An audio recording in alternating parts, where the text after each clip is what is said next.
Right then, I'm on my way to Emmotland in East Yorkshire, where hopefully I'm going to catch myself some fish off the surface. Now, this particular complex is quite well known amongst carp anglers because it was on the 2015 Nash DVD, and on that occasion we took a look at Pond 3, but today I'm specifically going to have a look at Pond 2 and maybe Pond 1, where I know that the carp really do like the mixers. So what we're going to do first of all is take a look at the lakes and see if we can find some fish, and then we'll have a look at my approach to fishing on the surface.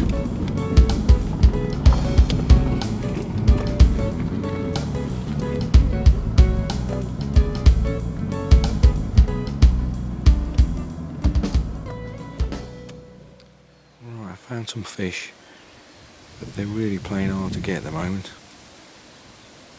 There's probably about 20 fish in front of me, maybe even more than that, but they're just literally just sitting there and hiding away under the weed. And sometimes a good tactic when it's like this is to just literally fire the baits right at them and get them moving, because once they get moving they start taking quite confidently, but at the moment they really are slow. I've probably been here 40 minutes, something like that, trying to get them going, and there's the odd one just starting to disappear now, but I'm going to persevere with it and see if I can single one of them out. That's where the majority of the fish are, just amongst that lot. Oh, that was good footage. There's quite a few fish down there. There's quite a few little ones, but amongst them there's some better fish.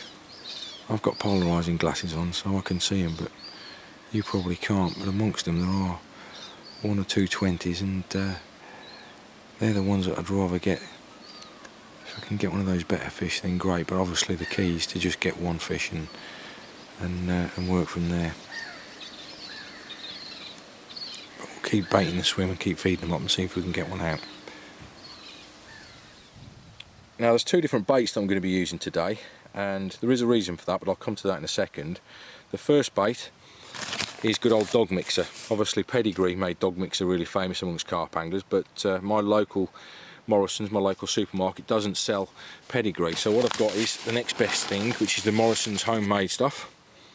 And it is possible to catch carp by just using mixers straight out of the bag, and it's actually the way that most carp anglers use it, but if you want to be like the rest of the anglers, then obviously go ahead and do that. But me being me, I like to add a little bit of a label to my mixer. So all I do is I pour some into a bucket, and then I pour some flavour over it, or some oils and stuff. And in the past I've done really well on Scopex and dairy type flavours, and the one that I've been using this year, been using quite a lot over the last few weeks, is this maize syrup, which is designed for particle baits. It's got a lovely sticky appearance to it, and it smells absolutely gorgeous. And all I do is get some mixers and pour some of this over it, mix it all up, and then leave it overnight to soak. And once it enters the water, the fish absolutely homing on it. They really do. They've been going potty on this stuff over the last few weeks whilst I've been using it. And the other bait that I've brought is these slicker floaters from Nash. Now, I've not brought these just to plug them. I know the most cynical carp anglers out there will say that's what I'm doing, is just plugging this bait, but there is a reason behind why I'm mentioning these today. And the fact is that these particular floaters are slightly heavier than mixers. They're slightly larger, and I can get a few extra yards on them with the catapult. So I'm pretty confident that we're going to find carp quite close in on this lake, but if I do need to get them out a little bit further, then I've got the slicker floaters there to do that. Now, the key to surface fishing is to literally be patient, just sit and wait, build the swim up, get the bait going over the fish, get them taking, and then not actually putting the hook bait out until they're really taking confidently. Obviously there are times that you can just drop the hook bait in really quickly and you'll get a surprise take off them, but normally they're very careful and very wary about what they pick up straight away. So what I like to do is not actually cast the hook bait out for quite a while until I've got those fish really feeding heavily on the bait. And at the moment they're just starting to get a little bit more confident. So once I've really got them competing for the bait, that's when I'm going to fire out the hook bait. Gear wise, I'm going to be using the Scope 9-foot 3-pound rods today, and these are absolutely perfect for surface fishing. Now, I've heard one or two people doubting the capabilities of these rods, but believe me, they're not just good for surface fishing, they're good for all sorts of different occasions, and last year alone I caught a carp of 83 pounds on them, so that gives you an idea of the capabilities. Now these are loaded with the BP6s, these are the new Nash reels.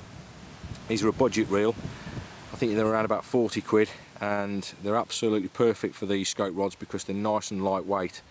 Certainly when you're going to be surface fishing and holding that rod in your hand for long periods of time, if you've got a heavy reel on there, it does take its toll, especially if you're there all day. So a nice lightweight reel is perfect, and the reel is spooled up with 15-pound Nash hardcore. Sorry for all the Nash plugs, but this is what I'm using, and that's the clear hardcore. It comes in two different varieties, but for surface fishing obviously the clear type is absolutely perfect. Onto the rig then, and what I've got is I've got the line straight through to a bolt machine. As you can see, it's just threaded in there, and this is a 15-gram bolt machine, which is ideal for this size of water. It's only 2 acres in size. I don't need to be lobbing 60-70 metres, just out into the middle. 30-40 yards is ideal, and that's held in place by the swivel. And then I've got a 2-foot hook link, which is the NXT, and on the end of that we've literally just got a size 8 Fang uni hook. Now I would be using a smaller hook if I was fishing into open water, maybe even going down to a 12 on some occasions, but as you can see in the swim and the water out in front of us, we've got quite a lot of pads and a lot of weed about, so basically you just need to use as big a hook as you can get away with. Now these are quite cute, these carp are. They will eject baits, they will realise that there's a hook on the end and there's a rig attached to the one that they've just picked up, so you really need to balance it out and try and get away with using a smaller hook as you possibly can without obviously losing any fish. And I find that the lowest that I can go down to in this kind of situation is a size 8. And for the hook bait, all we're going to use is one of these pre-softened mixers.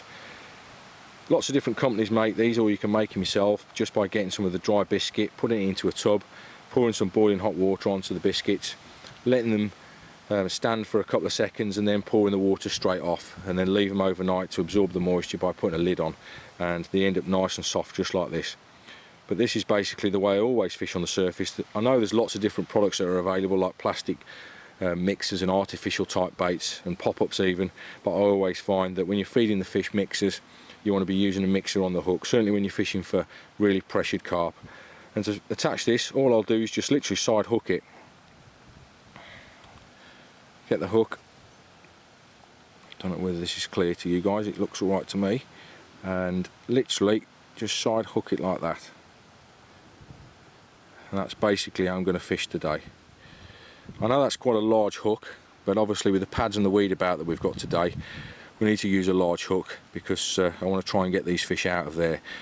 Obviously it looks quite obvious that hook does. I could go down to a much smaller size, but the chances then of landing those fish is going to be quite difficult. So I'm pretty confident though that it's going to work, because what I'm going to do is I'm going to feed the swim up, get the fish really confident, and then obviously drop this hook bait right in front of one, and I'm pretty sure we're going to end up getting a take and some action live on film. But anyway, that's basically it. Nice and simple. Let's go and see if we can find some fish and get one of them to take. Right, we've got these fish taking mixers now. They're getting a little bit more confident. It's taken a while. I've been here a couple of hours, and as I say, the fish were just sat under the weed, not really taking anything at all. But it's got towards early evening. The sun's started to disappear, or the heat from it anyway started to disappear, and the fish have now started to come out from underneath the weed and start taking a bit of bait. So there you go, there's one there just taking something. One or two of them are good fish. So if they keep this up now for the next half an hour or so, I'm going to probably put the hook bait out. I've got them taken over the back there as well. And I would imagine that within sort of half an hour or so these are going to be really confident. I'm not going to put the hook bait out yet, I'm just going to stick with it for a bit and just see if I can get one of these fish to start getting really super confident.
laptop and live on camera, and we also got, just before it, a fish that crashed out in the swim, so not a bad little bit of camera work on my own as well, so very happy with that.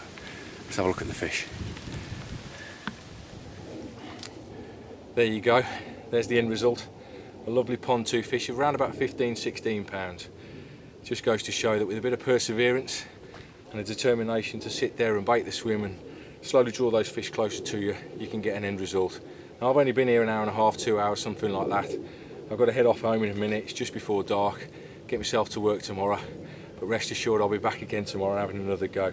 You don't need to sit there behind buzzers for 3 and 4 days. Sometimes you can just get the stalking gear out, go and have a look for them, put the effort in, and you can catch them, and it's really exciting. Anyway, let's head off home. Thanks for watching.